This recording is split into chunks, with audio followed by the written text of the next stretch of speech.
IMF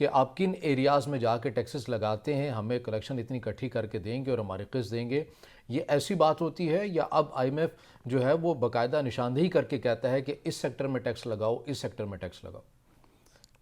رضا بھی اس پہ کچھ 3-4 چیزیں اس میں ایڈ ہوئی ہیں. میں نے آپ سے گزارش کی جب 91 میں اس سے پہلے جب ہم آئی ایم ایف پہ جایا کرتے تھے تو وہ آنکھیں بند کر کے ہماری بات پہ یقین کیا کرتا تھا. جس طرح حکومت کہتی تھی اسی طرح اس کو وہ لیا کرتا تھا. بعد میں کیا ہوا ہے؟ بعد میں یہ ہوا ہے کہ آہستہ آہستہ ان لوگوں نے یا ان اداروں نے اپنے یوں کہہ لیں کہ سورس پیدا کرنا شروع کر لی ہے مختلف پاکستان کے اداروں میں. اب دیکھیں این جی اوز ہیں، میڈیا ہاؤسز ہیں، سیاسی جماعتیں ہیں یا دیگر جو ادارے ہیں، وہاں بھی ان کے سورس موجود ہیں.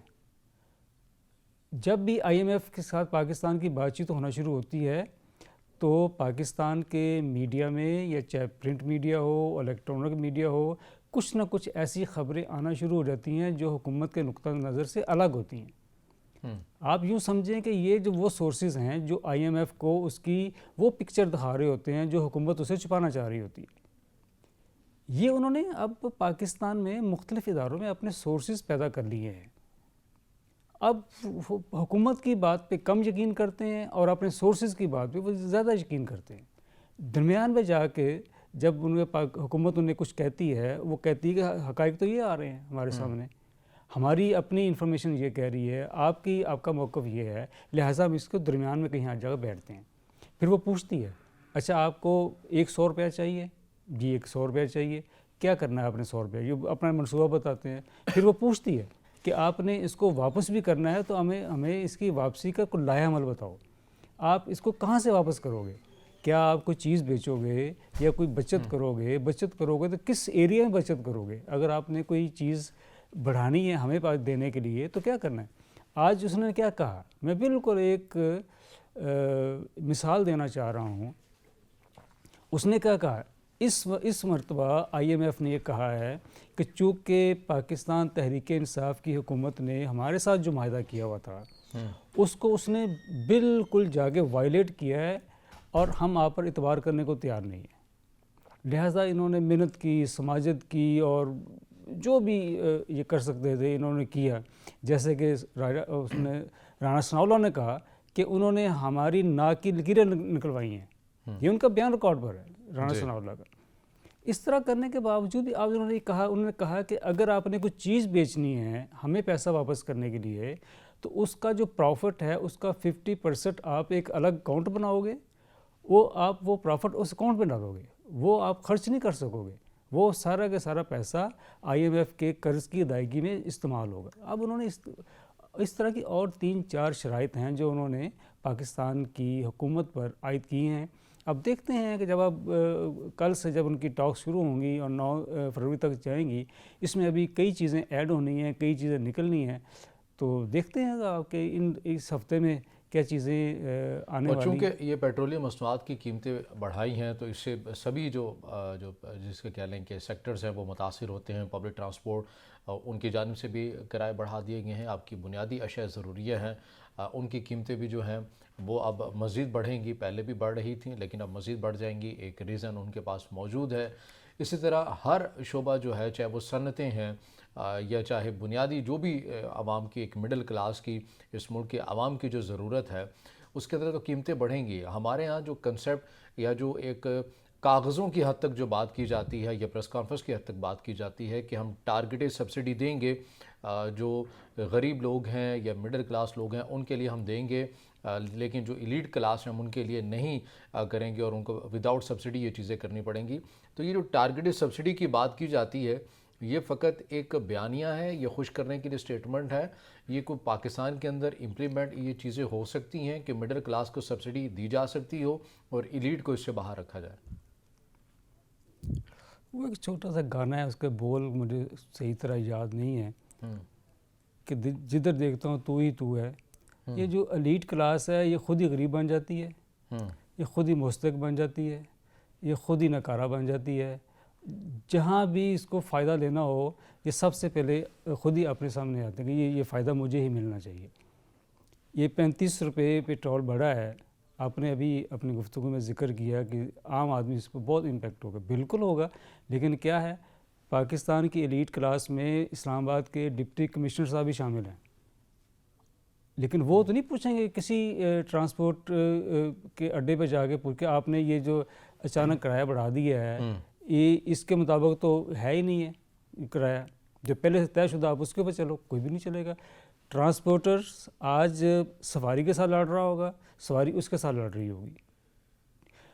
چونکہ چیک اینڈ بیلنس نہیں ہے، یہ جو ہماری انتظامیہ ہے اس کا کسی جگہ چیک اینڈ بیلنس نہیں ہے. مہنگائی کی وجہ کیا ہے؟ مہنگائی کی وجہ بھی تو یہی ہے نا کہ انتظامیہ ایک چیز طے کر دیتی ہے کہ دال، گھی، شکر اس نرخ پہ بکیں گے یا فروخت ہوں گے، لیکن کچھ بھی نہیں ہوتا. اس کی وجہ کیا ہے؟ اس کی وجہ یہ ہے کہ انتظامیہ کا چیک اینڈ بیلنس نہیں ہے. جو آپ نے بات کی بالکل آپ درست کہہ رہے ہیں کہ، لیکن میرا نقطہ نظر یہ ہے کہ جب انتظامیہ کام نہیں کریں گی، آنکھیں بند کرے گی، سو رہی ہوگی، تو عام آدمی تو بیچارہ پریشان ہوگا، چاہے وہ وین پہ سفر کر رہا ہو، چاہے بس پہ سفر کر رہا ہو، چاہے وہ کسی طرح بھی اپنے ذرائع استعمال کرے سفر کے، تو وہ تو پریشان ہوگا. اس کا جھگڑا کنڈکٹر کے ساتھ ہوگا یا ٹرانسپورٹر مالک کے ساتھ ہوگا، وہ تو بیچارہ وہیں جھگڑتا رہے گا. اصل چیز یہ ہے کہ اگر آپ نے حکومت لی ہے، آپ انتظامیہ کا حصہ ہو، تو آپ کی ڈیوٹی ہے، آپ کی بنیادی فرائض میں یہ بات شامل ہے کہ آپ نے عوام الناس کے حقوق کا خیال رکھنا ہے، ان کا تحفظ کرنا ہے آپ نے.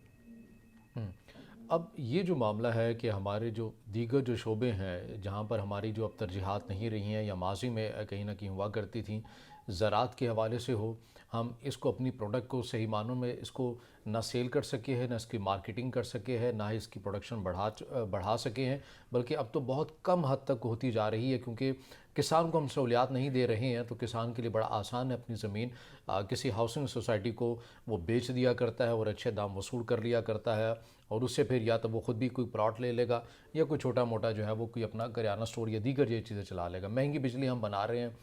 ان بڑے بڑے شعبوں کے اندر ہمارا جو دھیان ہے وہ کیوں نہیں ہے؟ اور اس حوالے سے آنے والے دنوں کے اندر کوئی پالیسی کو میکنزم بنے گا یا ہم نے وقتی طور پر پھر ایسا کرنا ہے کہ ہم نے IMF کی شرائط وقتی طور پر مان کر ان سے قسط لے کر، چونکہ آگے الیکشن ہے، پھر اعلانات کر دے رہے ہیں، پھر جو قیمتیں ہیں وہ ہم نے نیچے لے آنی اپنے ووٹ حاصل کرنے کے لیے، اور دوبارہ سے وہی ایک پالیسی ہے، وہی اسی دائرے کے گرد جو ہے وہ گھومتی رہے گی؟ میں سوال کا جواب آپ سے لوں گا، مگر ناظرین وقت ہوا ہے بریک کا، ہمارے ساتھ رہے گا.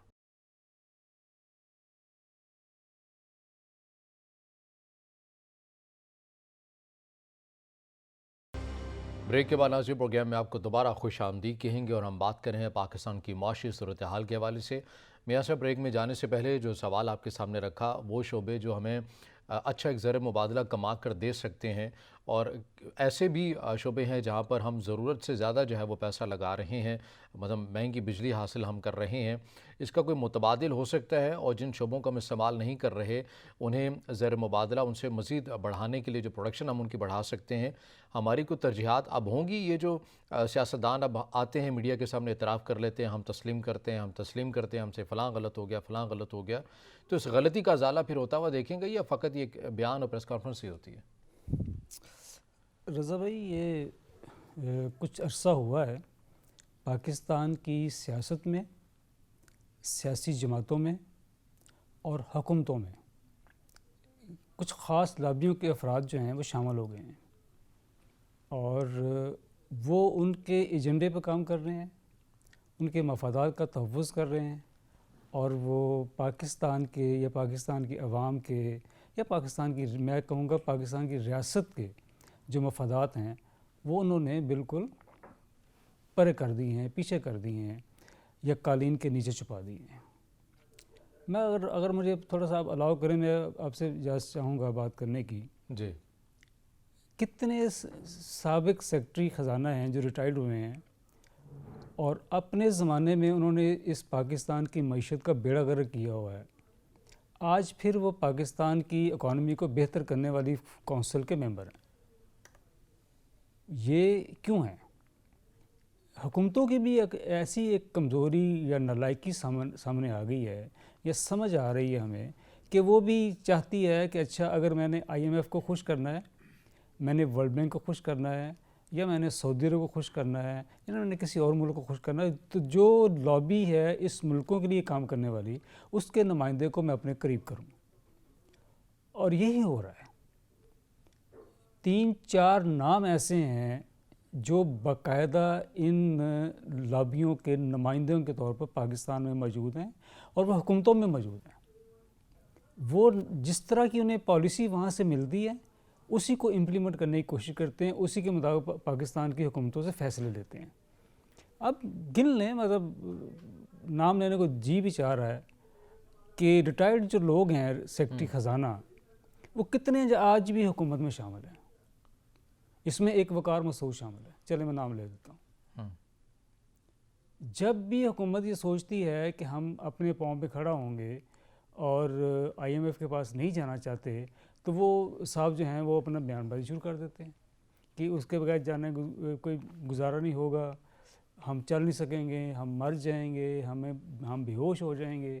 وہ اس طرح کی لابیوں کے لوگ موجود ہیں مختلف اداروں میں جو چاہتے ہیں کہ حکومتیں ان اداروں کی تابع فرمان رہیں. اسی طرح آپ مختلف شعبوں میں دیکھ لیں، چاہے وہ گیس کا شعبہ ہو، پیٹرولیم کا شعبہ ہو، الیکٹرک شعبہ ہو، اس میں ان کے لوگ موجود ہیں. میں نے آپ سے پہلے گزارش کی ہے کہ پہلے یہ جو غیر ملکی ادارے تھے یہ آپ کی حکومت کی بات پر آنکھیں بند کر کے اعتبار کر لیتے تھے. بعد میں انہوں نے اپنے سورسز پیدا کرنا شروع کر دیے ہیں مختلف اداروں میں. اب وہ اپنے سورسز کی بات کو پہلے لیتے ہیں، پہلے ان سے رپورٹس منگواتے ہیں، ان کا پہلے انالیسز لیتے ہیں، ان کا پہلے تجزیہ لیتے ہیں، اس کے بعد حکومت کے ساتھ میز پہ بیٹھتے ہیں بات چیت کے لیے. تو یہ جو لابیوں کے لوگ ہیں، جب تک حکومت کوئی بھی حکومت وقت یا ریاست پاکستان ایسے بیہودہ قسم کے جو لابیسٹ ہیں ان سے جان نہیں چھڑائے گی، پاکستان کی نہ معیشت ٹھیک ہو سکتی ہے، نہ پاکستان کی سیاست ٹھیک ہو سکتی ہے، نہ پاکستان کا بجلی کا نظام، نہ پاکستان کا گیس کا نظام، نہ پاکستان کی پیٹرولیم پرائسز کا نظام ٹھیک ہو سکتا. یہ ٹھیک نہیں ہو سکتا. اس کی وجہ یہ ہے کہ ہم ایک نمائندہ منتخب کرتے ہیں، اسے قومی اسمبلی میں بھیج دیتے ہیں، وہ جا کر صرف نالی سڑک کی اور گلی محلے کی سیاست سے اوپر جاتا ہی نہیں ہے. یہ جو فیصلے ہیں سارے کے سارے جس کا ہم یہاں بیٹھ کے ذکر کر رہے ہیں، جو پاکستان کے معیشت کو کھا رہے ہیں، 342 ارکان میں سے کتنے ہیں جن کو پتہ ہوگا کہ پیٹرولیم پرائسز کس طرح ہم طے کرتے ہیں، اس کا پیمانہ کیا ہے طے کرنے کا، اور کتنے ہیں جن کو یہ پتہ ہوگا کہ ہم کس ملک سے کتنا آئل لے رہے ہیں اور کس شرط پہ لے رہے ہیں. کوئی پتہ نہیں ان کو. کس کو پتہ ہوگا کہ گیس کی جب ہم ایک یونٹ کی پرائس طے کرتے ہیں تو اس کا کیا فارمولہ ہے؟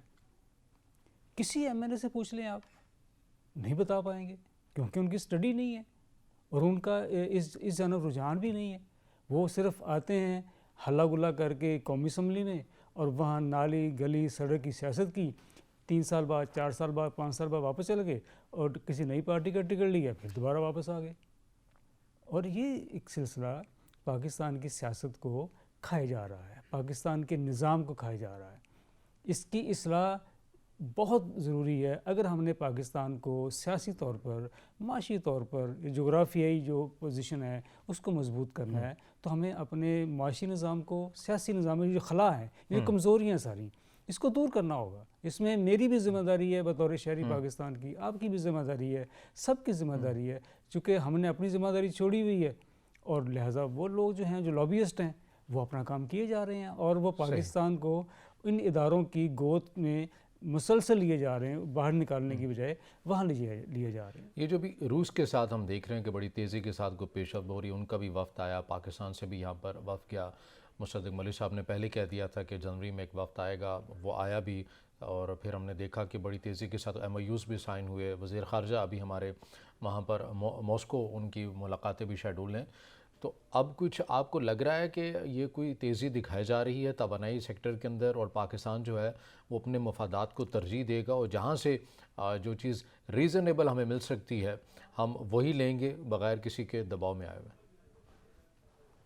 دیکھیں، اس پہ ہمیں پہلے بھی بات کی ہوئی ہے جب یہ رشیا ٹوٹا اور نئی ریاستیں بنی تو پرائم منسٹر نواز شریف کا پہلا دورہ ہوا وہاں پہ. تب سے لے کر آج تک ایک فارغ نفس میں ایک اسٹینڈرڈ لیٹر پڑا ہوا ہے. جب بھی ہمارا کوئی نہ کوئی ڈیلیگیشن وہاں جاتا ہے, چاہے تاجکستان جائے, ترکمانستان جائے یا کسی اور ملک میں جائے, اسی جو ریاستیں ہیں, تو ہم کہتے ہیں جی ہم آپ سے گیس لینا چاہتے ہیں.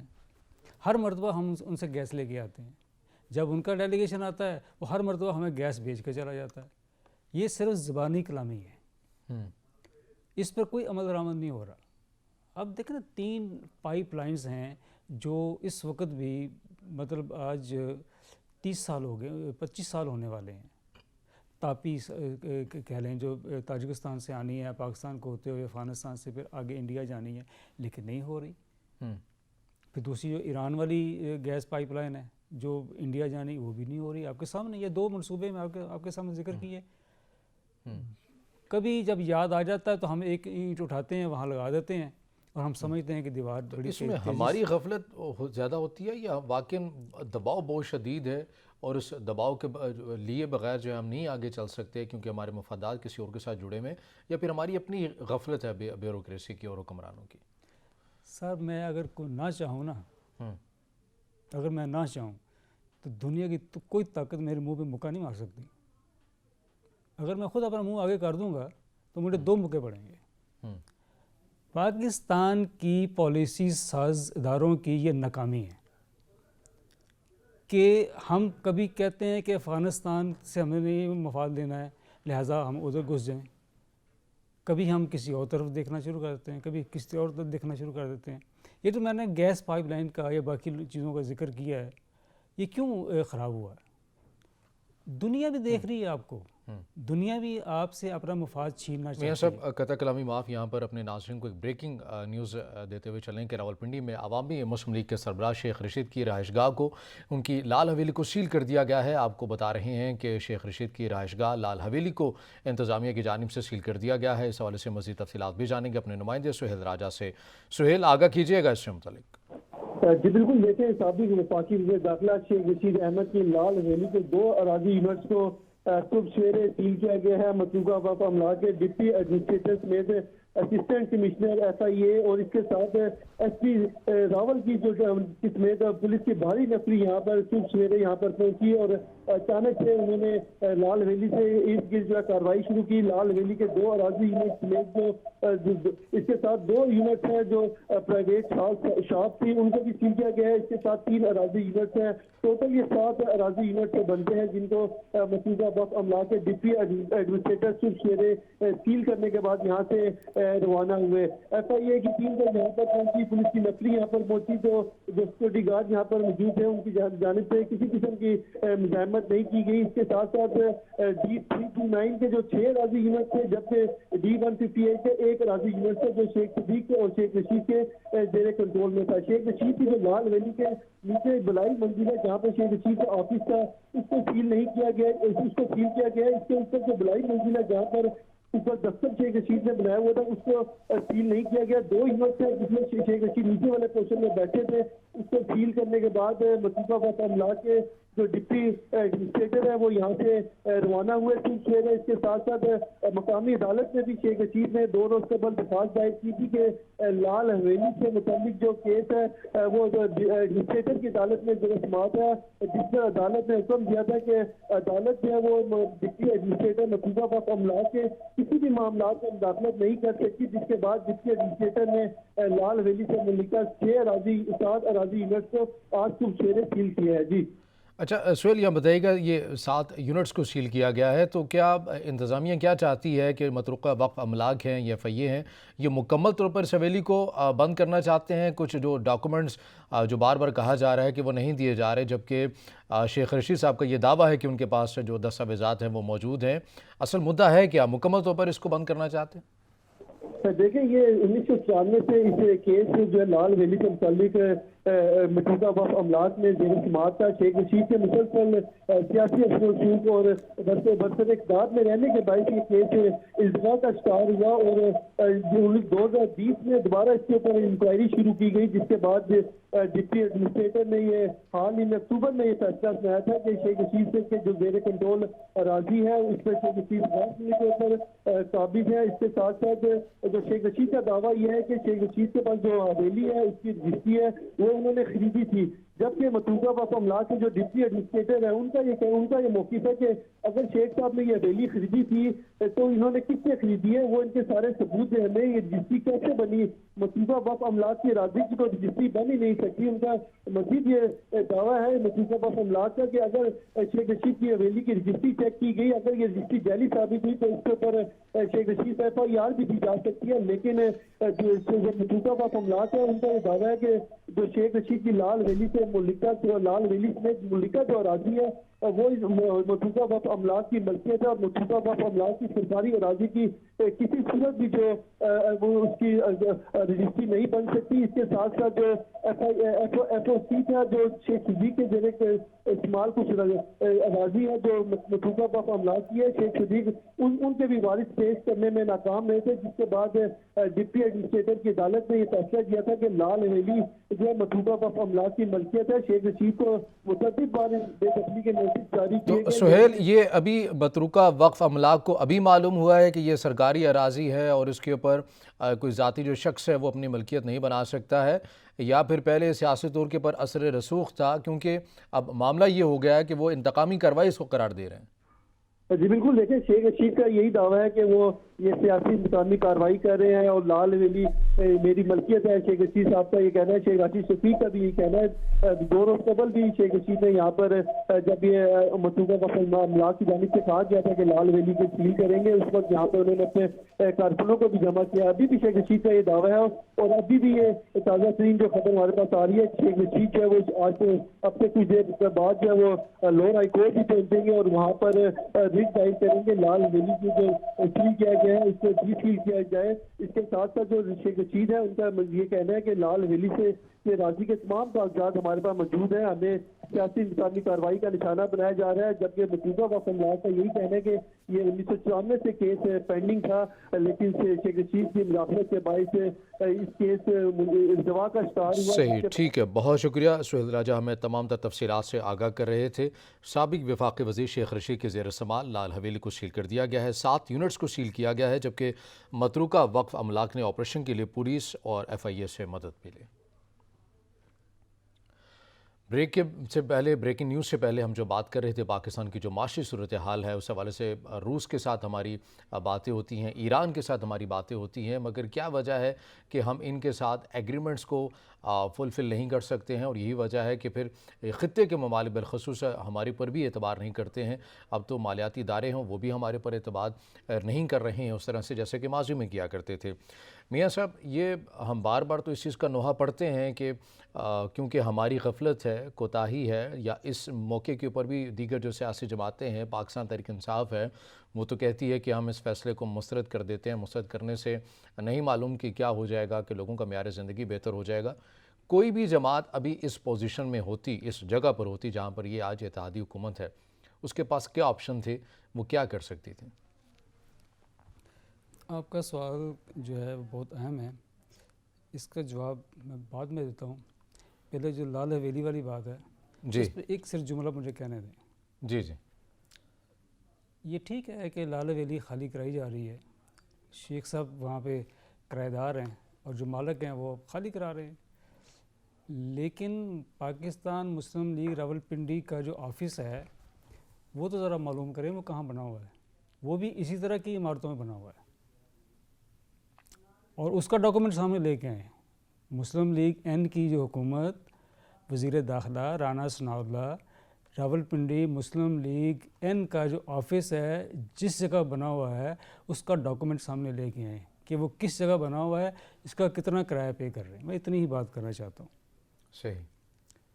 آپ نے بات کی ہے کہ ہماری حکومتیں ہیں اور سارا کچھ ہے۔ دیکھیں، ایک ہوتی ہے پالیسی، ایک ہوتی ہے پالیسی کا تسلسل۔ ہمارے ہاں یہ چیز نہیں ملتی، کبھی نہیں ملتی۔ جو بھی حکومت آئی اس کے بعد جو حکومت آئی اس نے پچھلی حکومت کے تمام اچھے کام بھی رکوا دیے اور اپنی پالیسی لے کے آگے بڑھی. اس کے بعد جب اگلی حکومت آئی اس نے پچھلی حکومت کے چاہے وہ اچھے کام ہی ہوں رکوا دیے, اپنے کام شروع کر دیے. صرف عوام کو یہ بتایا کہ جی پچھلے چور تھے, وہ ڈاکو تھے, وہ ایسا تھا, وہ ویسا تھا. لیکن قومیں اور ملک اس طرح استحکام کی جانب نہیں گامزن ہوا کرتے. قومیں پہلے طے کرتی ہیں, اپنا نصب العین بناتی ہیں, اپنا اہداف طے کرتی ہیں, ٹارگٹ لیتی ہیں, اس کے مطابق آگے بڑھتی ہیں. پاکستان میں جتنے بھی کرائسس ہیں اس کے بہت ساری وجوہات ہیں, اس پہ بہت لمبی چوڑی بحث ہونی چاہیے, گفتگو ہونی چاہیے. لیکن اگر ہم اپنے ارد گرد دیکھیں ساری چیزوں کو, پاکستان میں آج ڈالر کی جو قدر ہے غالباً شاید کوئی میں غلط نہ کہہ سکوں تو شاید 280 ہے, اس کو ویری کر رہا ہے. لیکن بنگلہ دیش میں 103 ہے, انڈیا میں 81 ہے, افغانستان میں 88 ہے, اور پاکستان سے ڈالر سمگل ہو کے افغانستان جا رہا ہے جہاں ریٹ ہی 88 ہے. میاں صاحب آپ اپنی گفتگو کا تسلسل رکھیے گا, مجھے بریک کا کہا جا رہا ہے. ناظرین بریک کے بعد دوبارہ حاضر ہوں گے اور یہیں سے گفتگو کا آغاز کریں گے. ہمارے ساتھ رہیے گا.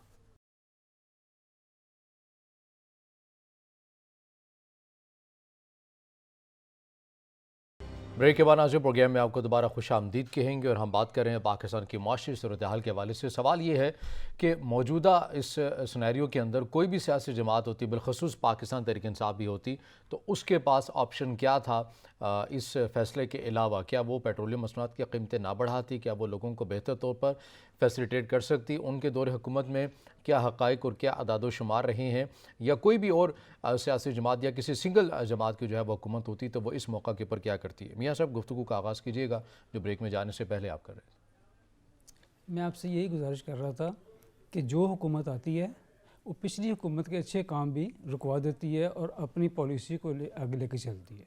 یہ تسلسل نہیں ہے ہماری حکومتوں کی جو اچھے کاموں کی پالیسی کا. پھر ہمارے اندر برداشت نہیں ہے, ہم اپوزیشن کو برداشت نہیں کرتے. میں ایک چھوٹی سی مثال دینا چاہتا ہوں. جی, اسی خطے میں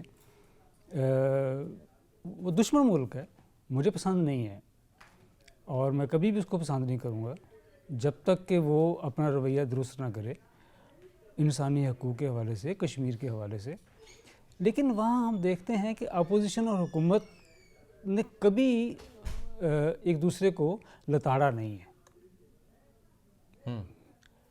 مودی نے سردار پٹیل کانگریس کے لیڈر تھے, اس کا کوئی 500 فٹ سے زیادہ بڑا مجسمہ انڈیا میں لگوایا ہے. وہ ان کی مخالف پارٹی کا لیڈر تھا, سردار پٹیل کانگریس کے تھے وہ. میں بھی یہاں آپ کے ذریعے یہاں گزارش کرنا چاہتا ہوں کہ پاکستان میں کوئی بھی حکومت آئے, جو پچھلی حکومت کے اچھے کام ہیں جو ملک کو فائدہ پہنچا سکتے ہیں, عوام کو فائدہ پہنچا سکتے ہیں, کم از کم انہیں ضرور جاری رہنا چاہیے, انہیں ختم نہیں ہونا چاہیے. آپ نے کہا تحریک انصاف کیا ہوتی یا مسلم لیگ این کیا ہوتی, کاف کیا ہوتی, پیپلز پارٹی کیا ہوتی اور یہ کیا کرتی. اگر یہ پاکستان کے مفاد کی جگہ پر بیٹھے ہوتے تو آج یہ ایک دوسرے کو صحیح انداز میں تنقید کر رہے ہوتے. صرف یہ نہ کہتے کہ جی چونکہ آپ کا چہرہ پسند نہیں لہٰذا آپ کو جیل میں ہونا چاہیے, اور آپ کا چہرہ پسند نہیں آپ کو حوالات میں ہونا چاہیے, اور چونکہ آپ ہمارے اوپر تنقید کرتے ہیں لہٰذا آپ کو اندر ہونا چاہیے, آپ کو باہر نہیں ہونا چاہیے. اس طرح نہیں چلتے حکومتیں یا ملک, اس طرح نہیں چلتے. حکومتیں اور ملک اس طرح چلتے ہیں کہ آپ کا ٹارگٹ کیا ہے, آپ نے ترقی خوشحالی کیسے حاصل کرنی ہے اور آپ نے کن شعبوں میں کیسے آگے بڑھنا ہے, چاہے زراعت ہو, چاہے صنعت ہو, چاہے کوئی بھی شعبہ ہو, چاہے دفاع کا ہو. لیکن ہم چیزوں کو لے کے چلتے ہیں صرف شارٹ ٹائم کے لیے, ایڈہاکزم ہم کے اوپر چل رہے ہیں. کوئی بھی شعبہ دیکھ لیں ایڈہاکزم ہے. کبھی کہا جاتا ہے, کل اسلام آباد میں ایک سیمینار ہوا جس میں رضا اربانی اور باقی لوگ بھی شریک ہوئے, انہوں نے ایڈریس کیا. وہاں کیا بات ہوئی وہاں ٹی ٹی پی کے ساتھ مذاکرات کی بات ہوئی، انہوں نے بھی گلہ کیا، وہ پارلیمنٹیرین ہے، انہوں نے گلہ کیا کہ ٹی ٹی پی کے ساتھ کون کہاں پر کن امور پر بات چیت کر رہا ہے ہمیں کوئی علم نہیں۔ مطلب یہ دیکھیں جب حکومتیں آگے بڑھتی ہیں، ملک ترقی کرتے ہیں، تو جو جمہوری ادارے ہیں، آئینی ادارے ہیں، ان کو بھی اعتماد میں لیا جاتا ہے، ان کو کام کرنے کا موقع دیا جاتا ہے تاکہ وہ فیصلہ کریں اور اس کے اثرات جو ہیں عام آدمی تک پہنچے۔ عام آدمی خوشحال ہوگا تو کوئی ملک خوشحال ہوگا نا، اگر عام آدمی بیچارہ خوشحال نہیں ہوگا اور لائنوں پہ لگا رہے گا کہ کب اسے موقع ملے وہ ملک چھوڑ کے دوسرے ملک میں چلا جائے، تو نہ ملک خوشحال ہوتے ہیں، نہ قومیں خوشحال ہوتی ہیں، نہ کوئی پالیسیاں آگے مستحکم انداز میں بڑھتی ہیں۔ تو یہ مسائل ہیں ہمارے ہاں، یہ چلتے تو ہیں۔ موجودہ جو مسائل ان کا حل پھر یہی ہے کہ الیکشن کروا دیے جائیں تبھی اس سے کام آئے گا، یا پھر ایک سیاسی جماعت کا ایک بیانیہ ہے، اقتدار حاصل کرنے کا ایک طریقہ ہے جس نیریٹو کے اوپر وہ چل رہے ہیں؟ دیکھیں یہ ایسی بات نہیں ہے کہ جی آج الیکشن ہو جائیں تو کل استحکام آ جائے گا۔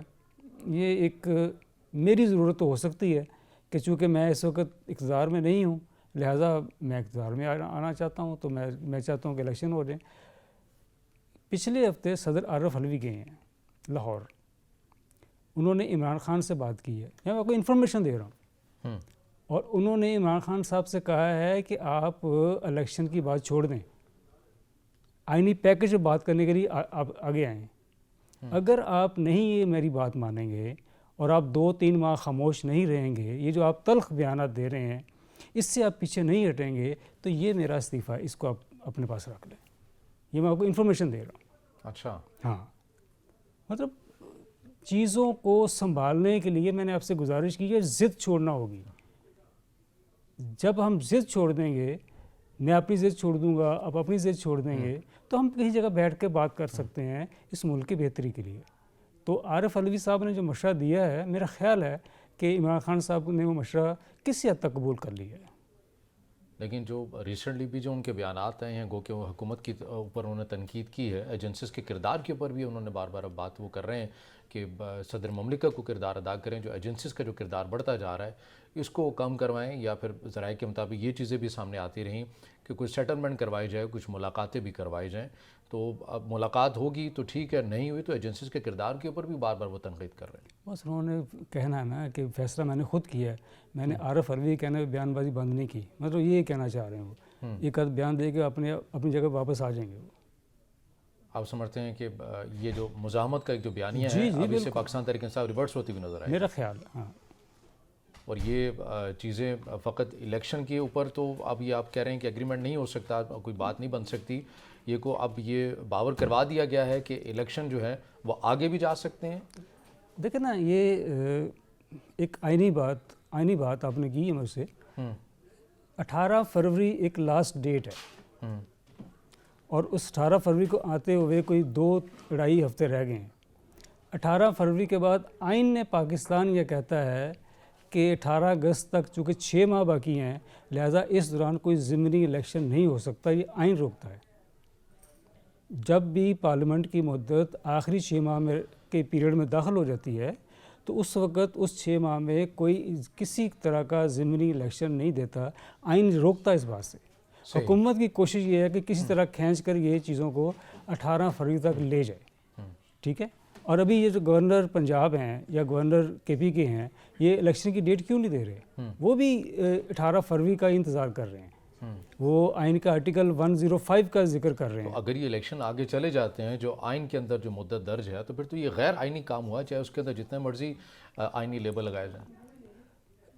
یہ اب آپ کی رائے ہے، میں اس پہ کچھ نہیں کہنا چاہتا کہ ہر آدمی ایک وکیل ہے، اس کا بھی آرگومنٹ ہوتا ہے، دوسرے کا آرگومنٹ، دو چیزوں کو اپنی ہی چیز۔ بہت شکریہ سینئر صحافی تجزیہ کار میاں منیر احمد صاحب ہمارے ساتھ موجود تھے، آپ کے وقت کا بہت شکریہ۔ ناظرین، آج کے پروگرام سے اتنا ہی، اجازت دیجیے، اللہ حافظ۔